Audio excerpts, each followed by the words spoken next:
आनंद धाम की ओर धर्म प्रसंग में महापुरुष स्वामी शिवानंद जी महाराज। श्री रामकृष्ण देव ने कहा था कि सन्यासियों के लिए कामिनी और कांचन त्याज्य हैं। स्त्रियों का चित्र भी देखना सन्यासी को निषिद्ध है। आइए अब हम अध्याय 4 का वर्णन सुनते हैं, जिसमें महापुरुष महाराज ठाकुर की इसी शिक्षा का मर्म समझाते हैं। पृष्ठ संख्या 15, ढाका, 1922 ईस्वी। 1922 ईस्वी के पहले भाग में महापुरुष महाराज ढाका गए थे। ढाका मठ में वहां के भक्तों के विशेष आग्रह से एक दिन संध्या समय वे गौरावास सम्मेलन में सम्मिलित हुए थे। महापुरुष जी के शुभागमन का समाचार पाने के पूर्व ही बहुत से भक्त स्त्री पुरुष तथा मठ के साधु ब्रह्मचारीगण वहां एकत्रित हो गए थे। सम्मेलन की प्रथा के अनुसार सर्वप्रथम एक भक्त ने एक भजन गाया। राम कृष्ण चरण सरोजे मजरे मन मधुप मोर, यानी ए मेरे मन भ्रमर, राम कृष्ण पद पंकज में मग्न हो जा, इत्यादि। भजन के बाद श्री रामकृष्ण वचनामृत के पाठ का कार्यक्रम था।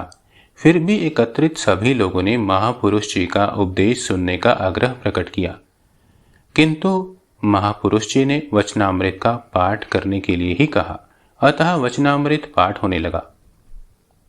एक स्थान पर ठाकुर सन्यास जीवन के कठिन नियमों के संबंध में कह रहे हैं। सन्यासियों के लिए कामिनी और कांचन त्याज्य हैं। स्त्रियों का चित्र भी देखना सन्यासी को निषिद्ध है। इसी समय एक ब्रह्मचारी ने महापुरुष जी से प्रश्न किया, महाराज, ठाकुर ने तो कहा है कि साधुओं को स्त्रियों का चित्र भी न देखना चाहिए, किंतु हम लोगों को तो विविध कार्यवश स्त्रियों से बातें भी करनी पड़ती हैं। ऐसी अवस्था में हम लोगों को क्या करना चाहिए? महापुरुष जी क्षण भर चुप रहकर बोले, देखो बच्चा, घर में जब थे तब माँ बहनें तो थीं।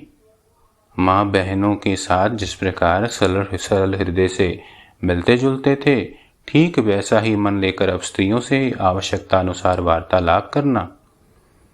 मन में सोचना कि वे तुम्हारी माँ बहनें हैं, पर विशेष प्रयोजन बिना भक्त स्त्रियों के साथ भी वार्तालाप करना ठीक नहीं। विशेषकर अकेले में 5 लोगों के सामने कार्योद्देश्य से वार्तालाप कर सकते हो। तुम लोग साधु होने आए हो, अपने भाव को विशुद्ध रखो, अपने आदर्श की ओर दृष्टि रखकर सर्वदा चलो। नारी जाति को साक्षात जगत जननी का अंश समझो, यही है साधना। ब्रह्मचारी ने पूछा, किंतु इतने पर भी यदि मन में कुभाव उत्पन्न हो तो क्या करें महाराज? महापुरुष जी उसके उत्तर में जरा दृढ़ स्वर में बोले, जिनके मन में स्त्रियों को देखने से ही कुभाव का उदय होता है, वे साधु होने के उपयुक्त ही नहीं है, और तो और वे समाज में रहने लायक भी नहीं है।